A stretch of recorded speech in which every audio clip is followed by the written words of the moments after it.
I guess it's tough when you have that many prospects here, but it's not our first rodeo. So we try to. This is still the information gathering part of the process, so we get to meet as many prospects as we can.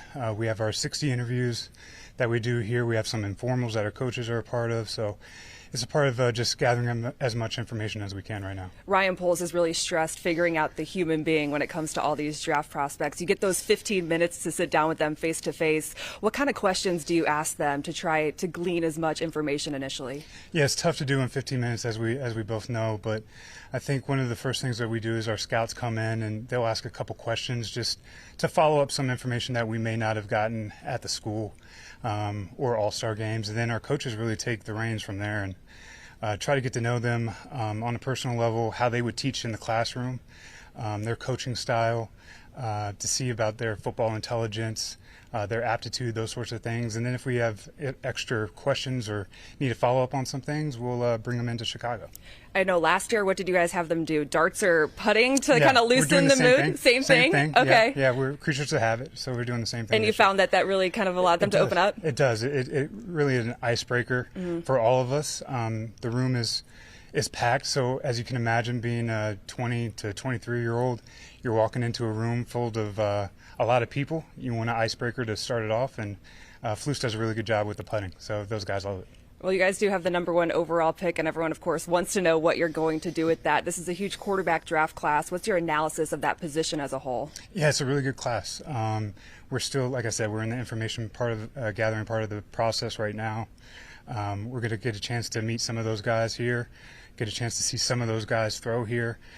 So we're looking forward to just this part of the process right now. Justin Fields said last week that, of course, he wants to stay in Chicago, but he also wants this entire process to be done and over with when it comes to his position personally. Are you able to keep him in the loop like you were last year as you go through this entire process? Yeah, I think that's a conversation for Ryan and Justin, but as much as we can, we're as transparent as possible. We're still just trying to gather as much information as we can here, evaluate the prospects, and Justin is who he is, man. He's being able to be here with him the last 2 years has been cool to be able to see his growth on and off the field.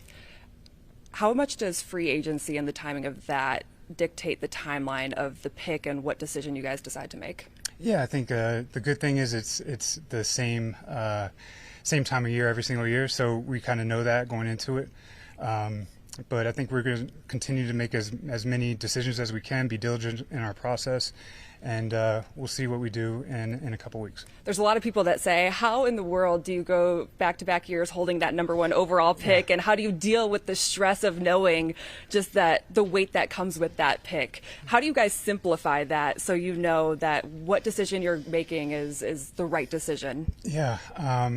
Luckily enough, we were here last year, right? So we had a chance to see that through. I feel like we made some really good decisions then.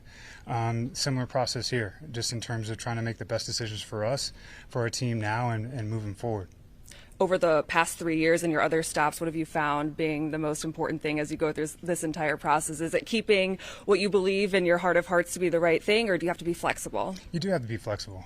Like this part in terms of the combine in and of itself is really to gather as much information as you can from a medical perspective, from a people perspective. Obviously, the testing and the metrics on the field are good, but this is our coach's first time in front of these players. Sometimes it's our first time in front of these players as well. So really excited about this week and can't wait to get it going. Do you feel like everyone's trying to hunt you guys down and talk to you? Yeah, but I think that's just because of who we are. We're just good people.